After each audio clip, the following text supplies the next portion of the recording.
Hello, আসসালামু আলাইকুম। আজকে আমরা ক্যালকুলাসের ডোমেইন ও রেঞ্জ নির্ণয়ের আরেকটা অঙ্ক করব। অঙ্কটি F of X is equal to root over X square minus 4x plus 3 ফাংশনের ডোমেইন ও রেঞ্জ নির্ণয়। আগের অঙ্কটির মতোই। তো আমরা লিখতে পারি, ধরি এখানে যেহেতু ওয়াই দেওয়া নাই, তাহলে এখানে আমরা ধরে নেব, ধরি Y is equal to F of X root over X square minus 4x plus 3। তাহলে এখান থেকে আমরা মিডল টার্ম করব। তাহলে y is equal to root over X square minus 3x minus X plus 3। তাহলে এখান থেকে আমরা এক্স কমন নিলে এক্স মাইনাস 3 অ্যান্ড যদি মাইনাস 3 কমন নেই, মাইনাস 1 কমন নেই, তাহলে এক্স মাইনাস 3। তাহলে এখান থেকে আমরা x minus 3 and x minus 1 x minus 1 middle term complete. তাহলে এটা আমার উৎপাদকে বিশ্লেষণ হয়ে গেল। এখন এখান থেকে আমরা বলতে পারি y এর মান বাস্তব হবে যদি কি এটার মান 0 অথবা 0 থেকে বড় হয়। যদি আমাদের রুট ওভারের ভেতরে মানটা 0 অথবা পজিটিভ হয়, তাহলে আমার কি এটা y এর মান বাস্তব হবে। তাহলে আমরা এখানে বলতে পারি y এর মান বাস্তব হবে, y এর মান বাস্তব হবে যদি x minus 1 and x minus 3 is 0 থেকে বড় বা ইকুয়াল হয়। তাহলে এখান থেকে আমরা জানি যে ছোট থেকে ছোট এবং বড়টা থেকে বড় হয়। তাহলে এখানে আমরা বলতে পারি x এর মান কি 1 থেকে ছোট হবে, ছোট বা সমান হবে, এবং বা x এর মান 3 থেকে বড় বা সমান হবে। তাহলে এখান থেকে আমরা ডোমেইন অফ এফ নির্ণয় করতে পারি। ডোমেইন অফ এফ কি x যেন x greater than equal 1 less than equal 1, বাইয়ের বদলে আমরা ইউনিয়ন ইউজ করতে পারি x যেন x is greater than equal 3। তাহলে এখান থেকে আমরা ডোমেইন অফ এফ একের থেকে ছোট, এটাকে আমরা সংখ্যা রেখায় কেউ করতে পারি। সংখ্যা রেখায় কেউ করলে আমাদের ভুল হওয়ার সম্ভাবনা কম। পজিটিভ ইনফিনিটি, নেগেটিভ ইনফিনিটি, এখানে কত 1 অ্যান্ড 3, এটা আমরা 1 লিখতে পারি, এটা আমরা 3 লিখতে পারি।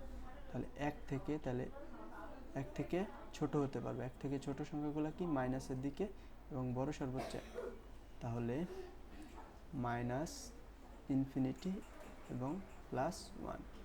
তাহলে এটা আমার থার্ড ব্র্যাকেট, এটা আমার first bracket, and union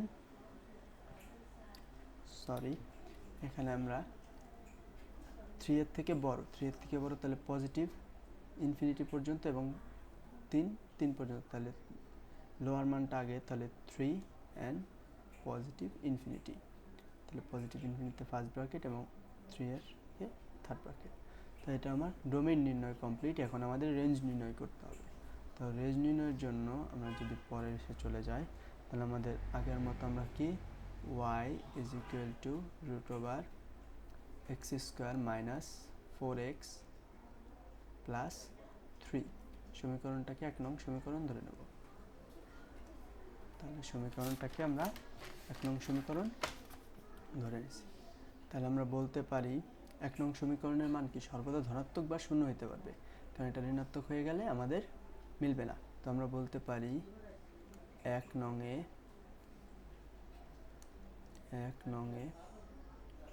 y এর মান সর্বদা ধনাত্মক বা শূন্য হবে। y এর মান সর্বদা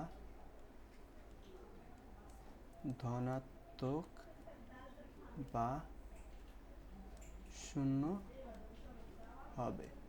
তাহলে y এর মান সর্বদা ধনাত্মক বা শূন্য হতে হবে। তাহলে এখান থেকে আমরা বলতে পারি, আমরা রুটকে ওই পাশে নিয়ে আসলে square x square minus 4x plus 3। তাহলে এই সবগুলোকে আমরা এক সাইডে নিয়ে আসি যদি, তাহলে X square minus 4x plus 3 minus Y square. এটা আমাদের সে আগেরটার মতো লিনিয়ার ইকুয়েশন হয়েছে X square plus B X plus C. এখানে আমরা নিশ্চয়ক ডির মান বের করবো বি স্কোয়ার মাইনাস 4ac দিয়ে। নিশ্চয়কের মান যদি শূন্য থেকে বড় বা সমান হয় তাহলে এই এক্স এর মান কী হতে পারবে, বাস্তব এবং সংজ্ঞায়িত হবে। তাহলে আমরা এই কথাটা যদি লিখি, এখানে এক্স এর মান বাস্তব ও সংজ্ঞায়িত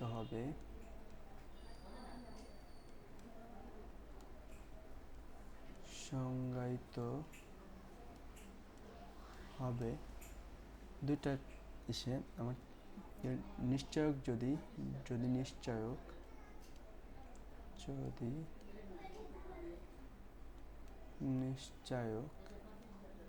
D greater than or equal 0 এবং ওয়াই কি শূন্য থেকে ছোট হতে পারবে না, তাহলে এই তথ্যটা এখানে লিখতে হবে y is not less than equal 0, y is not less than 0।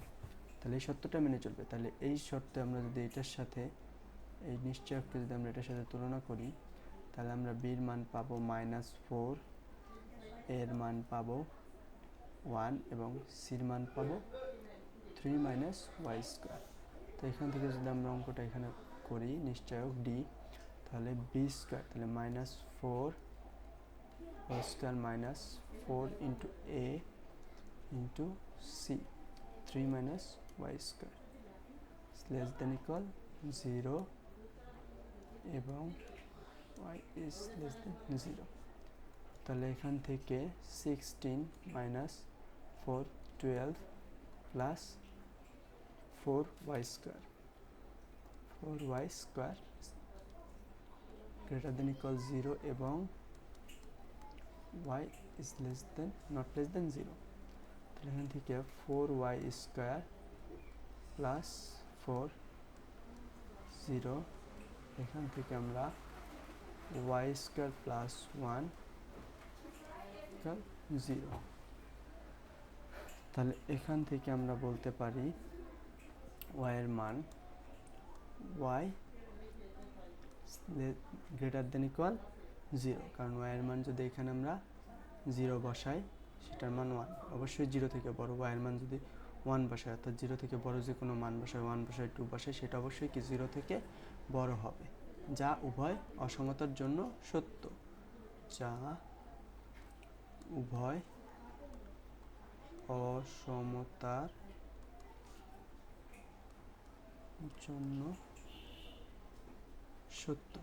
তাহলে আমরা বলতে পারি রেঞ্জ অফ এফ এক্স যেন এক্স গ্রেটার দেন ইকুয়াল 0, তাহলে 0 থেকে বড় এবং 0 হতে পারবে, তাহলে 0, ইনফিনিটি। তাহলে এটা কি আমাদের রেঞ্জ অফ এফ ফাংশনের রেঞ্জ এবং ডোমেন নির্ণয় করছি আমরা এখানে। এই যেটা আমাদের ডোমেন, এবং এটা আমাদের রেঞ্জ। সো থ্যাংক ইউ সবাইকে।